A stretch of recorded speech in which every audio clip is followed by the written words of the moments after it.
memiliki kemampuan untuk artinya menjaga hubungan baik dengan sesama teman gitu ya.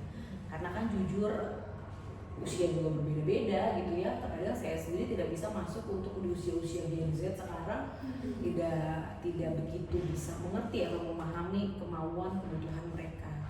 Tapi puji syukur teman-teman saya tim media di sini semuanya sejauh ini bisa menjaga hubungan dengan baik. Tapi untuk di ruangan sendiri kalau ada permasalahan baru saya turun tangan gitu ya. Yang pasti pertama tidak memihak sama siapapun itu. Lalu saya minta kejujuran dari kedua belah pihak sampai akhirnya kedapetan ternyata kebanyakan pengalaman saya adalah sebenarnya praduga tak bersalah gitu, perasaan praduga tak bersalah gitu ya, ataupun pemahamannya tadi, pemahaman si A seperti ini padahal si B saya nggak merasa seperti itu gitu ya. Itu setelah kita dapetin permasalahannya apa, barulah di situ kita mempelajari bahwa yang tadi setiap kepala berbeda. Jadi jangan pernah menurut saya ini loh, kalau sudah kata pemikiran saya atau menurut saya itu biasanya hasilnya kurang bagus gitu. Sama halnya kalau kita lihat dengan pasien, menurut gue ini loh, tapi menurut gue begini tensinya gitu kan. Padahal kita udah ada SOP nih, menurut gue kayak nggak perlu deh dikasih obat ini, tapi menurut gue begini ya. Kalau makanya ada yang butuh SOP, makanya ada namanya peraturan supaya apa? Dia di dalam suatu kelompok itu bisa berjalan semuanya dengan baik gitu. Jadi untuk prinsip apa yang kakak gunakan ketika melakukan prioritas penanganan? Prinsip apa yang saya lakukan untuk penanganan kasus? Oke. Yang pertama adalah cepat diagnosa dan cepat tindakan. Karena kami bekerja di ruangan kegawat daruratan itu harus ada respon time-nya. Kami harus tahu bahwa kasus-kasus mana yang memang emergensi sama non emergensi gitu. Jadi cepat diagnosanya akhirnya bisa cepat untuk tindakan. Jangan salah, cepat tindakan doang buat apa kalau salah diagnosa. Jadi itu yang saya lakukan dan itu yang harus saya terapkan ke teman-teman bahwa itu yang harus ada di kepala kita. Bagaimana cara supaya kita hafal? Kita selalu melakukan yang namanya refreshing materi gitu ya. Jadi kasus-kasus yang sering terjadi itu akan kita angkat dan kita lakukan semacam refreshing SOP lah ya. Ada yang baca SOP apa, terus yang satu mengingat-ingat, ternyata begini ya, itu refreshing. Atau salah satunya kalau misalkan ada kasus-kasus yang jarang terjadi, jadi misalkan kayak yang solusi placenta itu jarang terjadi, itu kan kita lupa tindakannya kayak gimana. Kita adakan, kita lakukan di peningkatan SDM gitu ya. Peningkatan SDM kita mengundang orang luar atau narasumber dari POGI ataupun dari IDAI yang supaya ingat kita lagi atau belajar bareng sama kita. Itu peningkatan SDM. Lalu kita juga melakukan drilling emergency. Tahu ya drillingnya, latihan, jadi latihan kegawat daruratan gitu. Itu bersama dengan dokter, perawat, bidan gitu ya. Supaya apa? Supaya ingat gitu. Kayak kasus-kasus yang memang saya bilang yang jarang terjadi, kayak kasus preeklampsi, HPP itu mungkin selalu ada tiap bulan, tapi asfiksia yang harus karena kita tingkat puskesmas jarang terjadi gitu. Tapi kalau udah sekali terjadi, jangan sampai ngeblank gitu. Kan penentuannya hidup atau matinya kasarnya ya, maksudnya kita bisa menentukan nih panjangnya dia hidup sampai mana nih, itu ya di tangan kita, tangan kalian gitu. Jadi itu kita lakukan supaya lebih mengasah kembali, supaya tadi cepat diagnosa, cepat tindakan, itu cepat penanganan. Bagaimana kakak memastikan keputusan tetap sesuai dengan SOP dan kita lakukan yang namanya time out atau evaluasi. Time out itu setiap kasus-kasus yang emergensi sejauh ini ya, jadi kasus emergensi sudah sesuai belum sih tindakan kita sesuai dengan SOP. Jadi kita contoh nih kakak ini tentang tim preeklampsi gitu ya, melakukan pre-evaluasi. Habis ini mereka akan melakukan briefing tentang yang saya lakukan itu sudah sesuai nggak sih dengan SOP yang berlaku. Ya, jadi nanti ada checklistnya. Setelah checklist itu, oh ternyata masih salah nih. Ya, tapi tujuannya itu bukan untuk menjudge, oh kamu salah, oh enggak. Itu adalah refleksi untuk diri sendiri supaya kita semakin bangkit lagi, akhirnya nanti ke depannya tidak ada lagi kesalahan. Gitu. Itu biasanya kami lakukan time out, terus evaluasi sampai yang satu yang tadi saya bilang kami lakukan rapat biasanya. Kalau memang ada waktu kita rapat sebulan sekali, kalau tidak kita bisa lakukan 2 bulan sampai 3 bulan sekali. Yang pasti itu tadi merefleksi setiap kasus-kasus yang sedang terjadi, apakah memang itu sudah sesuai atau tidak. Gitu. Kalau untuk profesionalisme sendiri itu, kalau misalnya kita kan kakak sendiri kan punya kepemimpinan nih kak, pasti capek. Caranya kakak itu tetap jaga profesionalisme di saat menangani pasien dan juga saat mahasiswa praktek gitu kak. Terus kalau tantangannya itu apa saat kita menjaga profesionalisme itu? Panjang banget ya pertanyaannya. Saya sambil menurutkan. Bagaimana etika profesionalisme? Ya balik lagi gitu ya. Capek ya pasti capek. Tapi ada tanggung jawab yang memang harus dijalankan selama tugas. Tidak boleh mencampur adukan rasa pribadi di dalam tindakan. Maka daripada itu ada yang namanya pengaturan jadwal, ada namanya pengaturan dalam satu kali shifting itu ada berapa bidan bisa menjaga ataupun merawat melakukan tindakan. Labornya itu ada begitu tentang itu. Jadi seperti itu. Yang pasti tanggung jawab itu pasti sampai menyelesaikan tanggung jawab sampai selesai. Tidak tanggung jawab tidak sampai setengah-setengah. Bahkan saya mencoba untuk dan teman-teman di tim itu silakan Bapak. Kalau itu tidak yang oh ya sekedar sampai tindakan segitu aja, rujuk aja, namanya melakukan evaluasi sampai menghafal dan lain sebagainya. Nah untuk misalkan ada dari mahasiswa, bagaimana menjaga keprofesionalismenya? Sejauh ini yang saya lakukan adalah kalian tuh akan kerja saya gitu ya, dan kalian tuh adalah calon-calon bidan saya gitu, calon-calon bidan di Indonesia. Sejauh ini yang pertama adalah tetap kami mengenalkan kalian sebagai adik-adik mahasiswa yang saat ini sedang belajar dalam penanganan kasus kebidanan. Ya, sebagai penerus kami gitu ya. Jadi kami tetap mengenalkan kepada pasien-pasien yang kami pegang ini adalah adik-adik mahasiswa kami dengan tujuan seperti itu. Bahkan sekarang suka saya bercandain, saya juga dulu begini tuh, kan lebih apa ya, belajar dulu kali ya, gitu ya, tidak lebih tertata lagi kalau mereka tertata dan lain sebagainya. Sama halnya dengan perawat-perawat yang laki-laki kan ada juga ya teman-teman adik-adik mahasiswa perawat itu juga sama. Selama ibunya mau dan bersedia untuk dilihat tindakannya dengan laki-laki, saya ketika mengizinkan, tapi kalau si ibu tidak mengizinkan, ya pasti saya akan sampaikan ke adik-adik tersebut bahwa maaf tidak bisa melihat ataupun ikut serta dalam tindakan ini.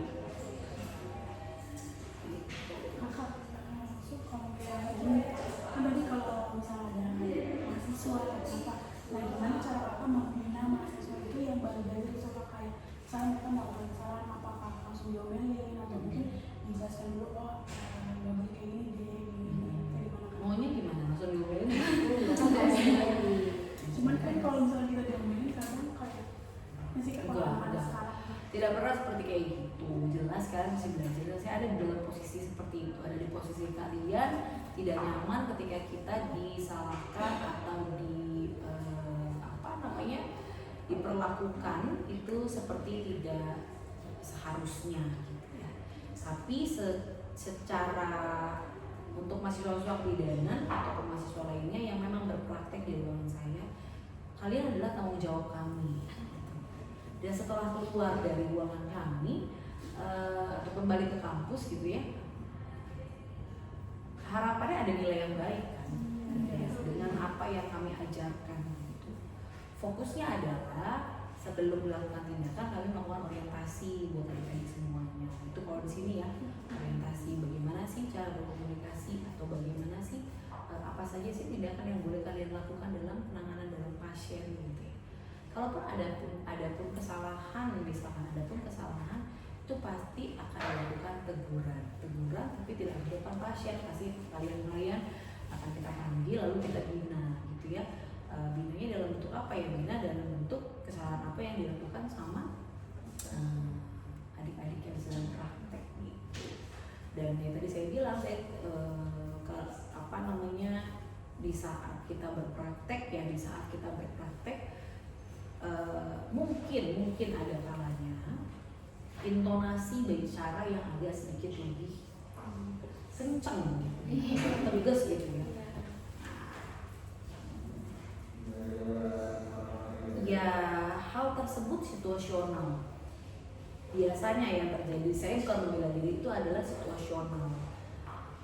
Karena mungkin apa yang disampaikan kakaknya tidak bisa dilakukan dengan baik pada adik-adiknya. Padahal itu sudah sering terjadi ataupun sudah beberapa kali melakukan tindakan. Kok enggak juga gitu ya, berarti artinya apa yang saya sampaikan keluar kuping kiri langsung mental lagi. Nggak pakai masuk, pokoknya langsung mental. Nah, hal-hal seperti itu biasanya yang terkesan bahwa saya berkomunikasi yang tidak baik sama adik-adiknya. Setelah dari situ apa? Tetap dipanggil, tetap kita akan melakukan evaluasi. Tapi kalau sampai dipukul, kamu begini gimana? Belum pernah ya praktek di sini ya? Belum. Ya mudah-mudahan nanti ada kesempatan ya, bisa coba praktek bareng sama kami di sini. Pasti udah tahu kan dari kakak-kakaknya bagaimana praktek kami. Galak-galak jadi macan semuanya kan? Belum pernah. Tapi udah pernah turun ke praktek ke puskesmas. Di puskesmas mana? Di Babelan Kak, di Bekasi, puskesmas Babelan. Ini mungkin karena dia sebab kesehatan. Gak maksudnya buat teman-teman yang sekarang ini belum sama sekali praktek belum. Semester berapa sekarang? Semester 3. Ada Siti, ada Siti Fatima, Siti siapa lagi terus banyak sih kakaknya. Terus yang kemarin juga tuh yang baru, tapi profesi ya, mereka udah profesi ya. Bu Ila kan? Iya. Bu Rina, berarti kan sama siapa Bu Rina sekarang? Bu Rina itu ya, apa kaprodinya ya? Kaprodi atau profesi ya? Bukan kaprodi sarjana kebidanan ya? Sarjana Bu Manggi asih. Nah, kalau untuk selanjutnya, kalau misalkan Masih ada ya? Oke, masih banyak. Berapa waktu kita? 15 menit? Iya sih. Oke.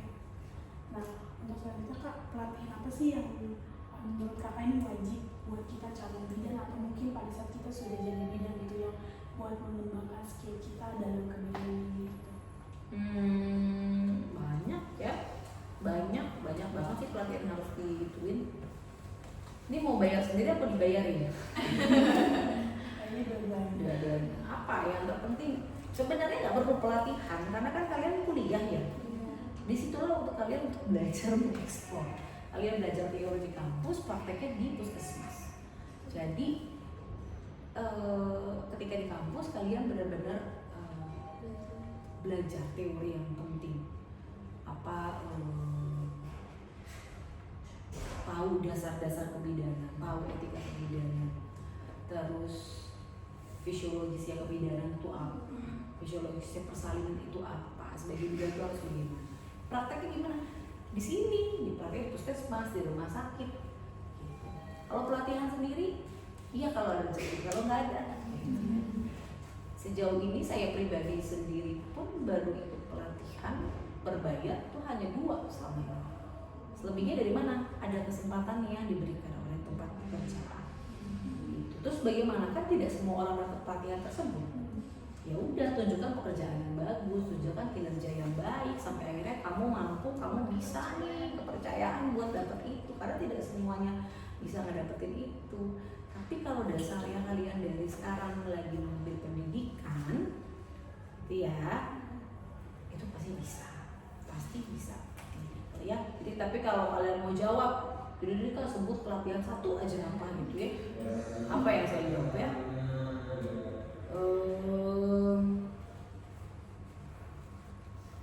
Secara keseluruhan tentang kesehatan ibu hamil ya, kesehatan ibu dan anak. Jadi all in yang ada di buku KIA ya, itu pasti mungkin hanya sekedar doang sekarang tahunya. Tapi kalau kalian punya kesempatan itu, karena dari situ nanti ke yang lain. Tapi kalau kesehatan ibu dan anak itu kan secara garis besar ya. Tuh, kalau saya sekarang bilang di ruang bersalin, ya udah kalian maternal yang nakal aja. Tapi belum tentu kalian dapat di ruang bersalin, di ruang pendidikan. Tapi kalau kesehatan ibu dan anak, mau kamu dimanapun di 3 level, secara garis besar kamu mengetahui apa sih kebutuhan ibu hamil, apa sih kebutuhan seorang anak gitu kan. Baik, lanjut yang terakhir nih Kak. Oh iya, oke, yang terakhir itu berarti. Aku pesan Kakak untuk kamu calon-calon Lu banyak. Keselubungan tadi sebenarnya pesan saya yang pertama adalah belajar. Gitu. Waktunya nggak akan bisa di rumah. Ada kesempatan belajar di kampus, belajar. Explore sebanyak-banyaknya sama para pengajar, para dosen pembimbing kalian. Apa yang kalian nggak pahami langsung ditanyakan. Gitu. Udah itu aja. Mau apa lagi? Selanjutnya berkembang dengan sendirinya. Berkembang dengan kalian nanti bisa meniti karir, berkembang dengan kemampuan kalian yang nanti sudah ada dalam diri kalian masing-masing. Ya, tapi dasarnya dari belajar. Belajar itu apa aja? Belajar mendengar, belajar membaca, gitu dong. Belajar melihat apa yang disampaikan sama guru, sama dosen, gitu kan? Jangan cuma sekadar belajar cuma enggak. Belajar dari mana? Belajar dari media. Media itu apa? Mendengar, melihat, gitu kan? Terus belajar apa lagi? Belajar mempraktekkan. Intinya belajar apalagi. Nanti kalau kalian udah lulus, pasti pada bekerja dong. Gitu ya. Banyak tantangannya. Gitu. Cuma saya satu, bidang itu ditempatkan di mana saja itu bisa ya. Kalian jangan takut saya nggak punya pekerjaan gitu ya. Kebetulan kita luas banget. Terkesannya hanya soal perempuan, terkesannya loh. Tapi bayangin dari start lahir bahkan ya anggaplah kita dari dalam kandungan ya, tapi kita start lahir sampai lansia loh. Sampai itu kan apa namanya menopause kan? Atau lansia, tapi terkesannya hanya di perempuan. Sedikit nih enggak, banyak banget. Nah tinggal nanti penempatannya di mana itu bisa berjalannya waktu atau berjalannya kebutuhannya ada di mana.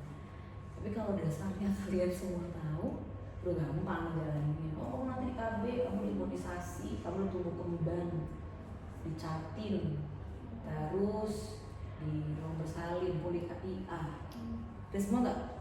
Terus di mana lagi belum dapat? Ya, di polilensia itu nanti dipelajarin tuh kenapa sih keluhan-keluhan pasien, kok saya ada rasa memanas di perut, saya emosional, saya apa, masuk nggak? Masuk. Terus apalagi di MTBM, para remaja, udah dapat semua bagian di satu-satu. Udah bisa deh buat klinik sendiri. Ya kan? Ya udah lagi. Tapi kalau nggak tahu nah gitu, kalau tahu kan. Pesan saya satu lagi, mengembangkan diri sebesar-besarnya, sejauh-jauhnya, tapi semua ada dasarnya. Dasar fisiologis kebidanan yang harus kalian perketat, paling kalian kencengin. Nanti kalian sudah kalau mau sarjana ada kesempatan ikut profesi. Tapi kalau tidak ya udah, berarti ada waktu saya harus mengembangkan diri saya sendiri. Saya D3 lulus tahun 2010. Baru ngambil sarjananya itu bareng sama Bu Rina itu tahun 2023, profesi 2024. Jauh kan jaraknya? Nggak langsung gitu loh, nggak langsung, wah enggak lah, saya kerja dulu, mau saya mau punya duit kali dulu. Nah, cuman ya itu tadi, kalau adik-adik semua ini anak langsung masuk sarjana. Sarjana kan lebih banyak ke teori ya. Nah, tapi jangan mau dikalahkan gitu loh. Bisa nggak praktek nggak ada teori? Bisa. Tapi banyak teman-teman ataupun kakak-kakak kalian yang D3 bisanya teori aja, mana dong prakteknya? Salah. Bisa berpraktek kalau ada teorinya. Makanya kan harus kencang di teori. Evidence kan? Iya. Lalu berpaku pada evidence base, itu ya, penelitian dan lain sebagainya. Baca, literasinya harus banyak. Baca. Scroll TikTok boleh nggak? Tapi itu hanya ya hiburan kecil. Kalian kalau sudah baca penelitian tahu wawasannya kebuka. Oh iya ya, ternyata apa yang saya lakukan di sini A sama B. Saya sering banget sama mahasiswa seperti itu. Dek, tolong baca penelitian terbaru apa, terus kalian sandingkan dengan apa yang kami lakukan di sini. Ada nggak gapnya? Kalau ada gapnya, tolong kasih tahu saya ya. Kadang-kadang saya bilang saya nggak cukup waktu untuk bisa baca itu. Oke kak, ternyata kadang-kadang ada gapnya kak. Ternyata ini baiknya di sini kak, ada gini. Oh makasih ya.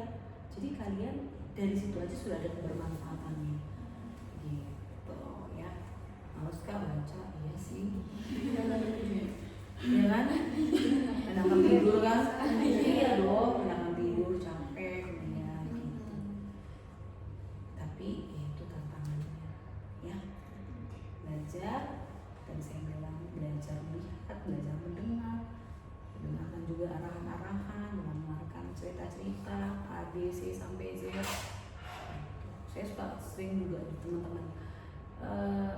Saya nggak pernah mendapatkan kasus tali pusat mentumbuh. Gitu ya. Terus tapi saya ngedengerin senior saya, iya saya pernah nih menumbung nih dalam pusat. Oke, saya ingat itu supaya kalau nanti terjadi saya udah tahu, oh ya diagnosanya seperti ini, saya akhirnya cepat, tindakan saya jadi cepat. Udah itu aja. Sampai sekarang saya nggak pernah dapat kasus itu, tapi saya masih ingat apa yang disampaikan sama senior saya karena dia pernah menceritakan itu. Itu belajar mendengar. Kalau misalkan kita akhir nothing I see nothing, ya udah akhirnya nggak apa ya, nggak dapat apa-apa. Oke, the last question kan tadi? Iya. Ada lagi? Udah cukup? Oke. Terima kasih kalau Oke, sama-sama. Terima kasih semuanya.